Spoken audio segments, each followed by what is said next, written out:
బాలీవుడ్ నటుడు సైఫ్ అలీ ఖాన్ పై దాడి కేసు నిందితుడిని పోలీసులు అరెస్ట్ చేశారు. నిందితుడిగా భావిస్తున్న వ్యక్తిని థానేలోని లేబర్ క్యాంప్ లో అరెస్ట్ చేశారు. అదుపులోకి తీసుకున్న వ్యక్తి పేరు మహమ్మద్ అలియాన్ అలియాస్ బీజేగా తెలిపారు పోలీసులు.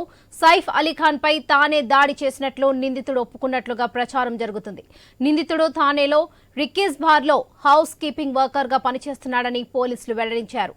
పోలీసులను తప్పుదోవ పట్టించేందుకు తన పేరును విజయ్ దాస్ గా చెప్పుకొని తిరుగుతున్నట్లు సమాచారం.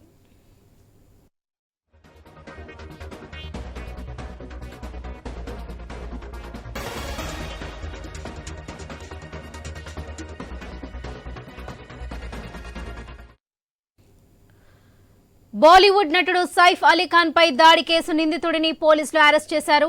నిందితుడిగా భావిస్తున్న వ్యక్తిని తానేలోని లేబర్ క్యాంప్ లో అరెస్ట్ చేశారు పోలీసులు. అదుపులోకి తీసుకున్న వ్యక్తి పేరు మహమ్మద్ అలియాన్ అలియాస్ బీజేగా తెలిపారు పోలీసులు. సైఫ్ అలీ ఖాన్ పై తానే దాడి చేసినట్లు నిందితుడు ఒప్పుకున్నట్లుగా సమాచారం. నిందితుడు తానేలో రిక్కీస్ బార్ లో హౌస్ కీపింగ్ వర్కర్ గా పనిచేస్తున్నాడని పోలీసులు వెల్లడించారు. పోలీసులను తప్పుదోవ పట్టించేందుకు తన పేరును విజయ్ దాస్ గా చెప్పుకొని తిరుగుతున్నట్లుగా తెలిపారు.